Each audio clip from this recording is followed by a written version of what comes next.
பாஜக நாடாளுமன்ற அந்த தேர்தலில் ஒரு மிகப்பெரிய தனி பெரும்பான்மை வெற்றி பெற்றது.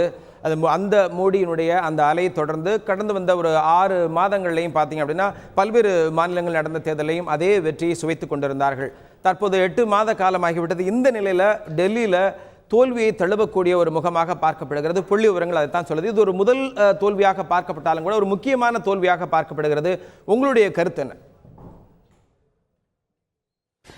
முதல்ல வெற்றி பெற்ற ஆம் ஆத்மி கட்சிக்கும் முதலமைச்சராக பொறுப்பேற்க போகின்ற கெஜ்ரிவால் அவர்களுக்கும் தமிழக பாரதிய ஜனதா கட்சியின் சார்பிலே வாழ்த்துக்களை தெரிவித்துக் கொள்கிறோம். இரண்டாவதாக எங்களுடைய வெங்கையா நாயுடு அவர்களும் சரி, பிரதமர் நரேந்திர மோடி அவர்களும் வாழ்த்து தெரிவித்திருக்கிறார்கள். அரசோடு எல்லா விதமான உதவிகளையும் செய்வதாகவும் வாக்குறுதி தந்திருக்கிறார்கள். காரணம், பாரதிய ஜனதா கட்சி டீம் இந்தியாவாகத்தான் இந்தியாவை பார்க்கிறது. எனவே மாநிலங்களிலே வேற்றுமை இருக்காது.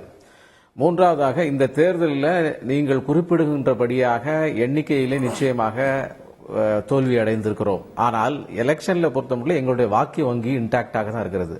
33% அதற்கு முன்னாலே இருந்தது. அதே அளவிலே தான் அதை மெயின்டைன் பண்ணியிருக்கிறோம்.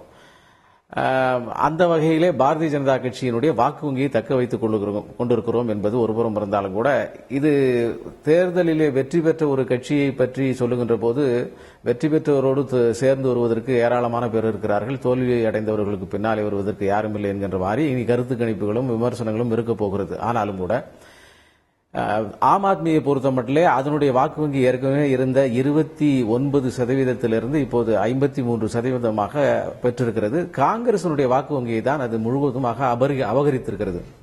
காரணம், காங்கிரஸ் மீது இருந்த மிகப்பெரிய அதிருப்தி. இரண்டாவது, காங்கிரஸ் வெற்றி பெறாது என்கின்ற எண்ணம் வாக்காளரிடையே. காங்கிரசுக்கு போடுகின்ற ஓட்டு வேஸ்ட் என்று நினைத்ததினாலே ஆம் ஆத்மி அந்த வாக்குகளை 15% மேல வாக்குகளை பெற்றிருக்கிறது.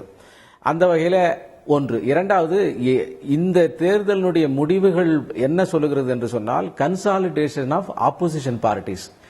எல்லா பார்ட்டிகளும், அதாவது மம்தா பானர்ஜி திடீரென, நிதிஷ்குமார் திடீரென, அங்க இமாம் புகாரி திடீரென, எல்லா கட்சிகளும் கடைசி நேரத்திலே கெஜ்ரிவாலை ஆதரித்து ஸ்டேட்மெண்ட் விட்டாங்க. ஆகவே total consolidation of votes against BJP அங்கே நிறைவேறுகிற காரணத்தினாலே அதனுடைய பலனை கெஜ்ரிவால் அனுபவித்துக் கொண்டிருக்கிறார்.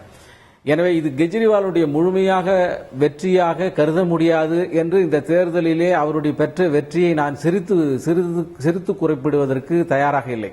மாறாக இந்த புள்ளி விவரங்களிலே நடந்து முடிந்த சம்பவங்களிலே இருந்து தெரிந்து கொள்ளுகின்ற விஷயம் அதுவாகத்தான் இருக்க முடியும்.